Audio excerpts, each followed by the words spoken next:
Madam గారు, ఎవరండి మీరు? ఎక్కడి నుంచి వచ్చారు? విషన్పేట నుంచి వచ్చారా? మీ పేరేంటి? మీ పేరేంటి?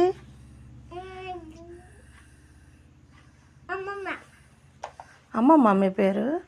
మరి ఏం చేస్తారు? ఆ బ్యాగ్ వేసుకుని ఎట్టు వెళ్తున్నారు? మర్చిపోయావా? ఎక్కడికి వెళ్తున్నారు ఆ బ్యాగ్ వేసుకుని?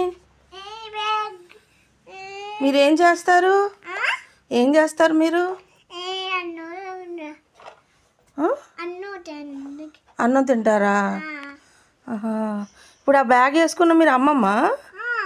ఓహో, అమ్మమ్మ అంటే మీ పేరేంటో? నాగమణియా?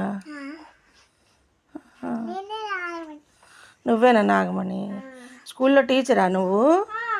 ఓహో, బాగుంది.